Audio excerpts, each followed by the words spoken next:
Hola, buenos días. Vamos a hablar de linfomas. Eh, Idealmente, utilizando los recursos que nos brinda la universidad, y en este caso la asincronía. Vamos a hablar de este tema tan importante para todos nosotros. Bien sabemos que el viernes teníamos eh, las jornadas pediátricas y pues para que ustedes puedan acceder, pues también se nos permitió dar esta clase de manera virtual, que posteriormente les daré el link para que puedan ustedes definir cómo la estudian. Recuerden que siempre en mis clases, cuando se diga ojo o pendiente, es porque podríamos estar hablando de una pregunta para quiz o de parcial. Entonces, cuando hablamos de linfomas pediátricos, tenemos que hablar de esas categorías. Entonces, vamos a hablar del concepto y clasificación, un poquito de epidemiología, linfoma de Hodgkin, linfoma no Hodgkin, tratamiento, casos clínicos y las conclusiones, que es lo más importante. Entonces, ¿qué es el concepto? Es una proliferación múltiple, clonal, de células linfoides fuera de la médula ósea. ¿Se acuerdan? Linfomas y anemia afectaba lo que tenía que ver con sangre. En este caso son otro tipo de células diferentes. Entonces no se confundan leucemias con linfomas. Ejemplo, linfoma de Hodgkin, células de Red Sternberg, linfomas no Hodgkin, amplio número de neoplasias. Tenemos las inmaduras por linfoblásticos maduras, difusos, Burkitt, o linfomas de células T, inmaduras, linfoblástico o maduras, anaplásico de células grandes. Entonces, hay linfomas Hodgkin y linfomas no Hodgkin. Los linfomas Hodgkin son el 4% de los tumores malignos menores de 18 años. Pueden estar ubicados en cualquier parte del mundo, realmente no es algo que podamos decir que es específico de una población o raza. Su mayor incidencia es de los 30 a los 50 años, o sea que no es tanto en población pediátrica como las leucemias, pero hay que tenerlos en cuenta. Y es más frecuente en mujeres que en niños. Su supervivencia a los 5 años es del 90%. Mientras que los linfomas no Hodgkin son el 8% de los tumores malignos en menores de 18 años. Son raros antes de los 2 años, eso sería pregunta de parcial. ¿Cuáles tumores son difícilmente expresables en menores de 2 años? Hay células maduras y hay una relación con inmunodeficiencias y alcanza a ser el 4% de la mortalidad por cáncer. Vamos a hablar primero del linfoma Hodgkin. Entonces, las células de linfoma Hodgkin son células de Hodgkin-Red-Sternberg. Eso lo preguntaremos en segundo semestre. Aquí es más como conocerlas. Y su infiltración puede ser en cualquier órgano. Entonces, ojo con ese dato. Además, hay altas variaciones en diferenciación, crecimiento de estas células y estamos relacionados, ojo con esto, ya lo hemos visto en la clase anterior, el virus de Epstein-Barr. Entonces, no permitamos que a los bebés le den picos en la boca, que hay gente que tiene fuegos, gente que tiene situaciones. Entonces, bueno, si le dieron un pico en la boca, limpiarlo de una vez. Y aquí tenemos como estas clasificaciones. ¿Qué me interesa a mí que usted sepa?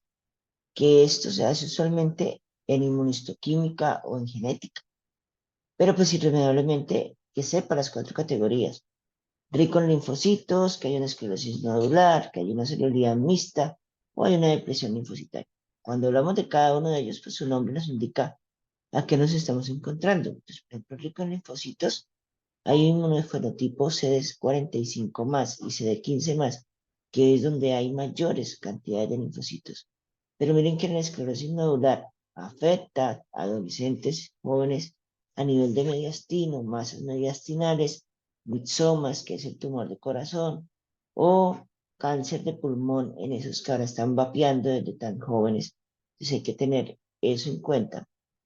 Cuando hay celularidad mixta, ejemplo, adultos mayores, o depresión linfocitarios, porque hay muy poquitos, en este caso ya serían ancianos, o por ejemplo en VIH.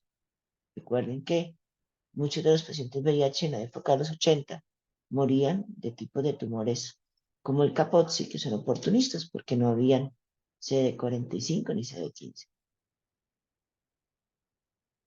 El predominio linfocítico nodular, entonces definitivamente no es común en la infancia el rico en linfocitos, pero la esclerosis nodular el 80% da en adolescencia, una celularidad mixta 10% en adolescencia, y la depresión linfocitaria es rara. Entonces, por ejemplo, del sistema de enfermedad Hodgkin, a mí me interesaría que usted supiera que la esclerosis nodular es el más frecuente en lo que tiene que ver en niños y adolescentes.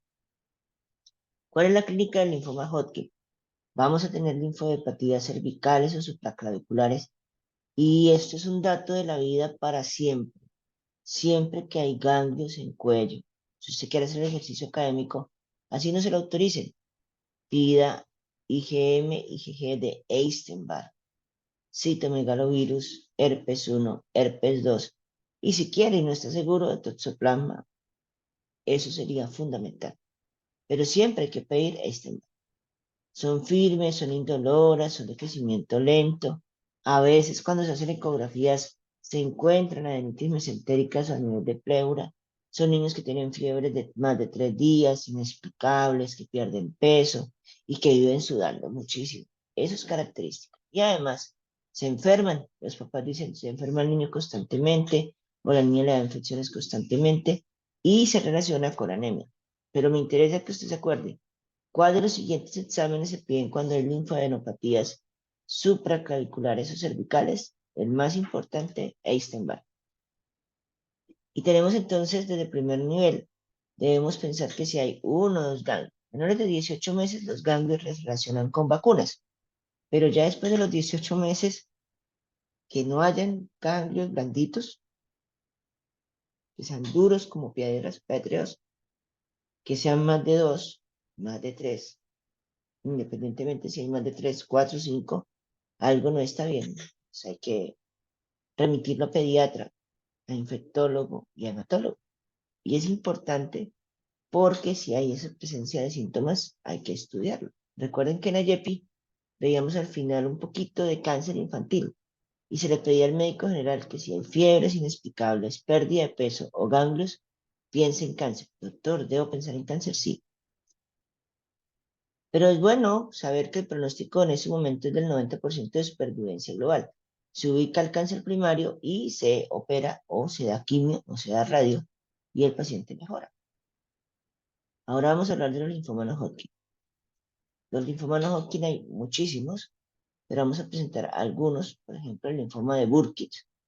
Recuerden que el linfoma de Burkitt es una proliferación de células B inmaduras que están totalmente ya añosas, viejas, y que además presentan unas translocaciones, que ya veíamos translocación Filadelfia, translocación con síndrome de Down, y ahora vemos que, por ejemplo, en África, seguimos con ese señor.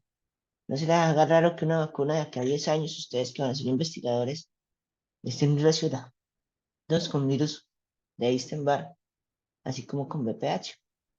Además, el linfoma de Burkitt siempre se relaciona en el mayor porcentaje con presentación abdominal, dolor abdominal, vómitos, estreñimientos. No es normal un niño de 4 o 5 años que nunca ha tenido estreñimiento empieza a presentarlo. Y también tenemos, si se presentan diseminaciones a nivel del sistema nervioso central, masas, convulsiones inexplicables, dificultades para respirar. Siempre hay que pensar en ocasiones en las que algo malo está pasando. Y pues requieren siempre quimio para su manejo. Entonces tenemos unos estadios.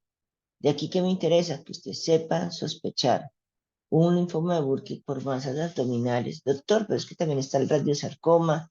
Doctor, también están todo lo que son la parte de los tejidos sólidos como hígado, vaso. Sí, pero no es normal una masa rutilante, blanda, que genere dolor. Siempre cuando hay un dolor abdominal o una masa voluminosa, hay que hacer una eco. Si se puede un TAC, pero por lo menos una eco. Y también tenemos el linfoma linfoblástico. Estos linfomas son usualmente el no Hodgkin en el 25 al 35%.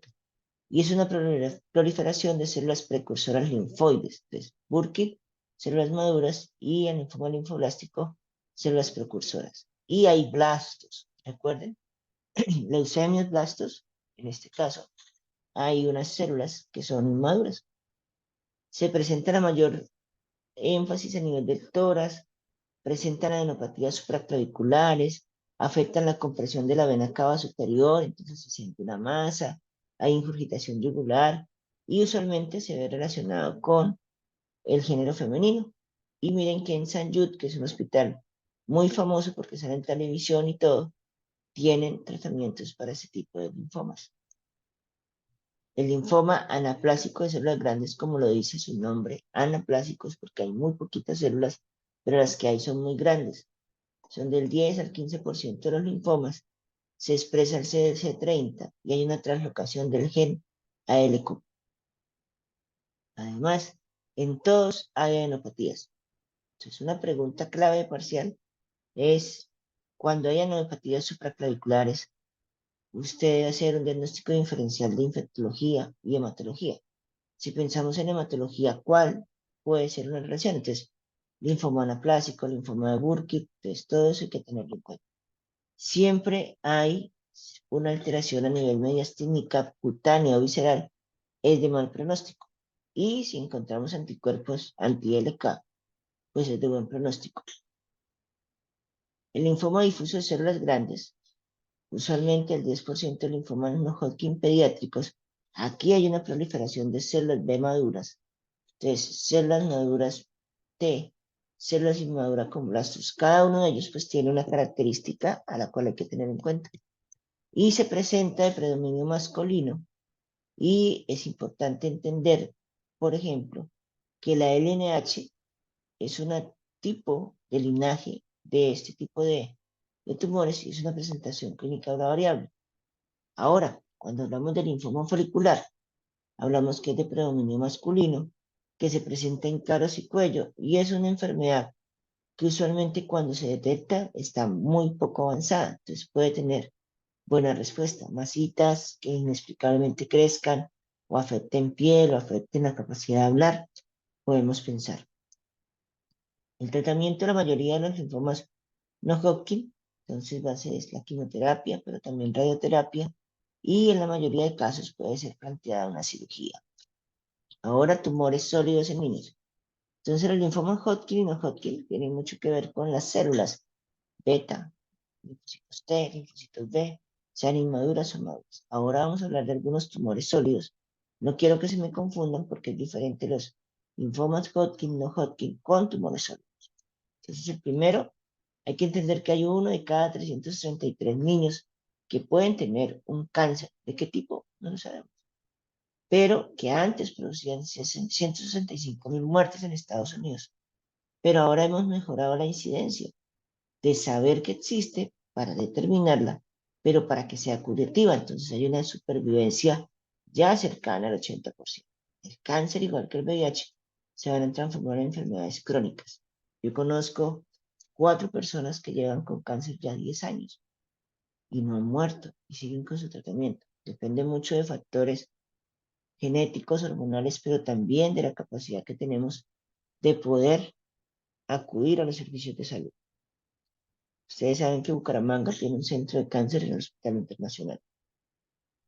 De sobrevivientes de cáncer, miren cómo pasamos de 1 en 1000, 1 en 900 y vamos 1 en 250. Yo creería que cuando salgan las estadísticas de la segunda década del 2000, estaríamos hablando que 1 de cada 50 están sobreviviendo al cáncer.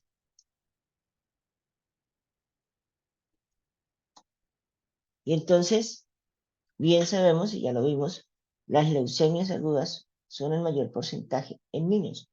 Ahora vamos a ver que hay algunos tumores del sistema nervioso central. Cuando se le llega a un niño que nunca en la vida había convulsionado y no tiene fiebre, hay que pedir TAC. Y en el TAC nos podemos llevar sorpresas de masas a nivel cerebral. Pero también tenemos los neuroblastomas, que son tumores o solidificaciones de cáncer a nivel de médula espinal, de todos los componentes neuronales. El tumor de Wills, que es muy famoso porque es tejido renal.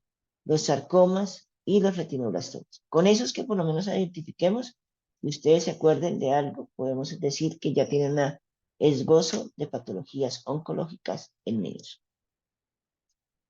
Entonces, el neuroblastoma tenemos que es células que afectan el simpático y el parasimpático, o sea que pueden estar ubicados a nivel pulmonar, a nivel gástrico, pero más que todo se ubica a nivel suprarrenal. Y entonces hay unas células que afectan la parte adrenal, tiene mucho que ver con la parte del sistema. Se pasó. Entonces está ubicado en todo el sistema parasimpático. Entonces puede estar ubicado en todo lo que estimula, pero usualmente a nivel adrenal es el sitio donde más se ubica, 40%. Y además puede estar ubicado un 5% a nivel de pelvis o paraespinal o en cuello, pero gran parte se ubica a nivel de las estructuras parasimpáticas T5 a L5 o de las glándulas suprarrenales. Aquí vemos, póngale fe de que esto es un riñón y vemos que acá hay algo que está afectando una masa. Entonces, si aquí está el riñón y hay una masa que no depende del riñón, sino de la glándula suprarrenal, pues hay que tener. Y entonces el neuroblastoma está ubicado usualmente a nivel abdominal, entonces empiezan a tener hemorragias, signo de Cullen, que es el coloración moradita del ombligo, que genera sangrados retroperitoneales, hay una masa fija, hay dolor. Cuando es a nivel torácico, pues hay dificultad para respirar, síndrome de vena cava superior. Si es cervical, irremediablemente, pues tenemos que verlo como una masa, algo que no se cura con antibióticos. Y puede tener relación con paraplegia, con disfunción de vejiga, con estreñimiento. ¿Por qué? Porque tiene que afectar el sistema simpático y parasimpático. Y entonces puede tener proptosis, que es todo lo que es salida de nuestros ojos, a veces equino superior orbicular, infiltración orbital, también se puede presentar. Hay un síndrome de Hutchinson, que es cojear, como que cuando usted camina le duele, y en ocasiones pues hay metástasis del hueso y de la médula. Y ya si hay un estadio 4 o 5, hablamos del síndrome de Pepper, que es una cerca, aumento a nivel de los líquidos retenidos, pero también hay un aumento del dolor y de la masa palpable, que ya en estos casos sería irresecable.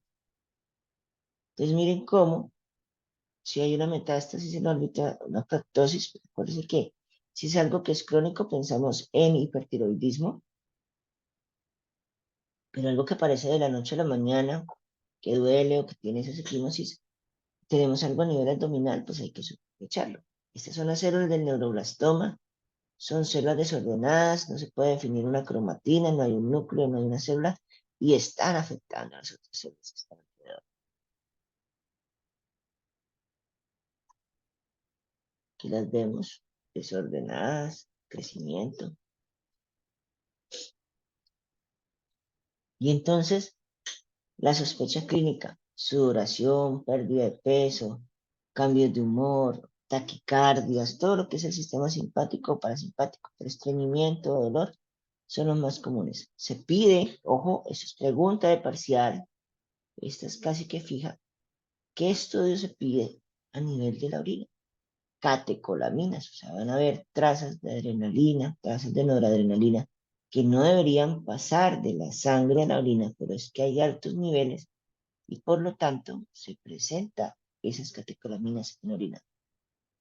Y además, pues tenemos que hay de alto riesgo, de bajo riesgo, y miren cómo los de bajo riesgo sobreviven un 90%, pero los de alto riesgo van con cirugía, quimioterapia, con radioterapia y con terapias experimentales, como la niña de Bucaramanga que la pidió tutela para que la llevaran al hospital de Texas. Allá estaban haciendo un recambio con células de cerdo, pero no la autorizaron y desafortunadamente murió. Ella tenía un neuroblastoma de alto riesgo, una guavara, creo que se llamaba. Estaba estudiando Derecho, tenía 17 años. Acá vemos cómo, ese es el riñón izquierdo. Aquí miren lo poquito que queda el riñón derecho y esta gran masa. Y el TAC, yo pienso que aunque sí, se dice que la radiación, que 500 rayos X, pero es un instrumento que nos ayuda a determinar y a mejorar. Tenemos otro tipo de riñones, no, perdón, de tumores renales, y en eso tenemos el tumor de Willis, que es el más frecuente.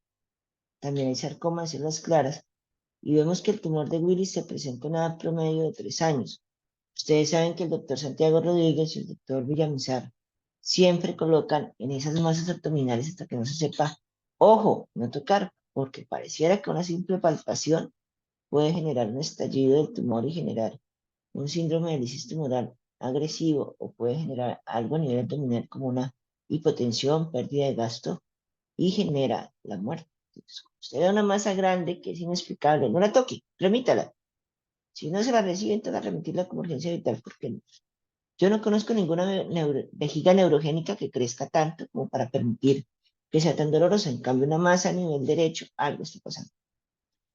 Dolor abdominal frecuente, hematuria, porque empieza a sangrar el riñón, a afectarse, hinchazón abdominal, a veces es una masa balotable, como una pelota de básquet, y está ubicado siempre en un lado, el derecho o el izquierdo, pero casi nunca pasa la parte media. Pues, ojo con eso.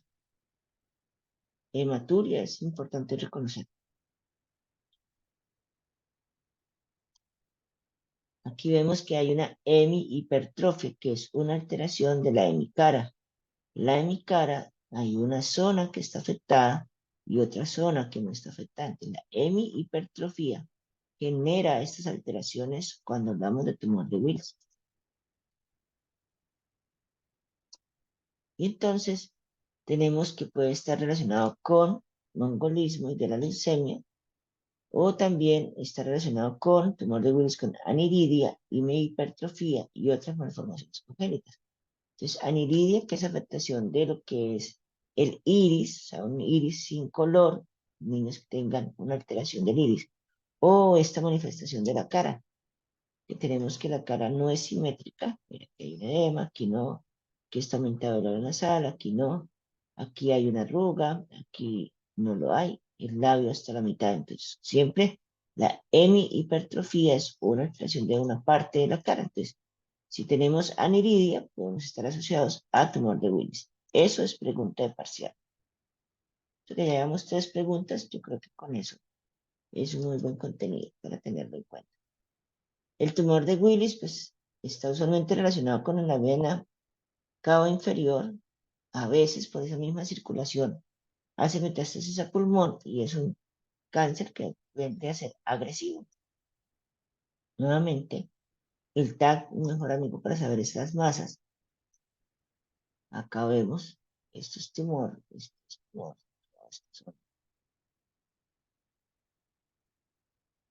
todo esto es tumor, se en TAC con ecografía. Y también tenemos que él tiene unas estadísticas. Estas estadísticas localizado, o sea, en un sitio, 77%, pero también podemos encontrarlo ya con metástasis. Esos niños pipones, ay, que hay que purgarlos y purgarlos. Bueno, hombre, sí puede estar en un guachorco, pero si efectivamente está con anasarca o está con hipermetrofía, pues pensemos que también hay que estudiarlo. Entonces, una ecografía abdominal de su rural a la siguiente ciudad más cercana, pues tampoco le cae mal, para que lo tengamos en cuenta. Entonces, si está intacto, nefrectomía. ¿Qué es nefrectomía? Quitar el riñón. Y se considera un 97% de curación. Y si hay un tumor residual o está metastásico, pues radioterapia se da quimio hasta un 70%. Miren acá tan grande, miren el hígado, que está en este lado contrario. Es una masa entre sólida, es blanda, pero siempre se le va a poner un letrero que diga no tocar. Aquí tenemos el neuroblastoma. También tenemos otros cánceres, como son el sarcoma de tejidos blandos, el sarcoma de Ewing y los retinoblastomas. Entonces, tumor de ojo, retinoblastoma, sarcoma de Ewing, también de hueso, y los sarcomas blandos de tejido conectivo. Creo que me quedó mal, se corrió, pero vamos a verlo un poquito así, a ver. Tumor de Willis, entonces, el retinoblastoma, el de ojo, el de sarcoma de Ewing de huesos y el sarcoma de tejidos blandos de tejidos finos. Es el sarcoma de tejidos blandos es usualmente de células mesenquimales, o sea, de tejidos musculares, piel, y están usualmente relacionadas con músculo esquelético, entonces brazos, piernas. Y aquí tenemos, por ejemplo, que los radiosarcomas están relacionados más que todo con genitourinario. A veces se relaciona con El psoas, que es un músculo, pero está ubicado detrás de la vejiga, con cabeza y cuello, o parameninges, o en la órbita o en extremidades. Entonces tenemos rhabdomúsculo sarcoma. Entonces es una alteración de ese tipo de tejido. El fémur yo creo que es uno de los más comunes en verse afectado. Y entonces vemos acá una masa ubicada fuera del contexto, pero está sobre tejidos musculares de la órbita, entonces un radiomiosarcoma orbitario. Este sería un radiomiosarcoma a nivel de cavidad oral. Ahí sería la lengua, la faringe, que hay dientes para dar radiomiosarcoma. Y pues ahí dependiendo del sitio. Si está genitourinario, obstrucción urinaria, incontinencia, masa, si es a nivel de cabeza-cuello, respiración, dificultad para respirar, epistaxis, proctosis, y si está en extremidades, dolor, hinchazón, esas masas, como esas deformidades que usted toca y dice eso no es músculo, pero tampoco es hueso, bueno, estudiarlos, una ecografía, un TAC, no le cae mal a nadie, basta unos rayos X. Entonces tenemos siempre tratamiento, quimio, cirugía y radiación, todo depende. Quimio si es de bajo grado, cirugía intermedio y radiación, pues definitivamente si es de alto grado.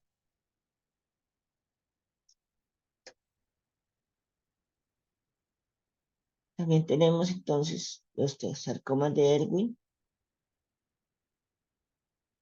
Entonces, ¿qué hablamos de huesos? Tumores pediátricos en huesos, sarcoma de Ewing. Es el más común.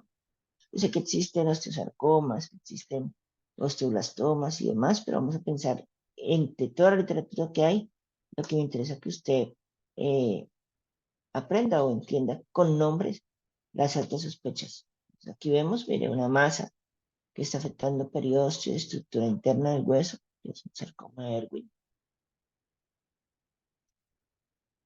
Algo está pasando acá con este hueso translúcido y una mayor opacidad y una masa que está dependiente de hueso y de músculo. Debemos hablar de sarcoma de Ewing o un radiomiosarcoma. Y entonces hay que tener como en cuenta de que, miren, los osteosarcomas son de jóvenes, los sarcomas de Ewing ya están entre 5 y 25 años. Este es el osteoblasto, la célula de origen, y aquí es la célula que está rodeando el hueso junto con la fascia del músculo. Y en los dos, ninguno, los dos son requerimientos de quimio y de cirugía. En el caso del sarcoma, a veces hasta radioterapia. Y este que nunca se me olvida, el retinoblastoma. Esto, por amor a Cristo, por amor a que se recuerden de mí, o si no me quieren creer, vean CNN en español en Instagram. Una mamá instaló una cámara para vigilar a su hijo de noche. Y en el momento en que pasó la cara por la cámara, uno de los ojos brilló, tal cual como este, y el otro estaba opaco. O sea que algo estaba pasando. Entonces yo sé que no somos amantes de hacer fondos de ojos, pero siempre a las mamás les gusta que uno, señora, apague la luz y revisamos. 1000 veces lo puedes encontrar como esta estructura. Yo no he visto hasta ahora el primero, pero sigo haciendo mi fondo de ojos, señora. Primera vez que veo a su hijo, 7 años, 8 años. Ay, ya nos queda poquito. Entonces eso es importante siempre tenerlo en cuenta. Un fondo de ojo nos ayuda a determinar. Miren, acá está el retinoblastoma. Y es importante los tumores sólidos, siempre reconocerlos, ponerles nombre, ¿sí? Y pues es que aquí ya se me estaba acabando. Y de todos modos, espero que esta clase así como medio rápida les sirva. Igual quedan las diapositivas, repásenlas. En los que dijimos ojo, pregunta parcial, retinoblastoma, tumor de Will, linfoma de Burkitt. Uno siempre envía 5 preguntas a la doctora Nubia, ella decide escoger 2, 3, una. Entonces lo importante es que ese 0,1 lo tengan en cuenta. Y tips adicional, recuerden que de la escala de A3 hay unas fechas, unos numeritos que ustedes a veces confunden con edades, y es cada numerito tiene unas edades específicas. Esa es pregunta acumulativa del tercer parcial, porque se supone que ya todos están pasando por rotación y deberían saber. Éxitos, bendiciones y bueno, si nos volvemos a ver antes de que se acabe el semestre perfecto y si no, les deseo lo mejor en su día a día. Chao.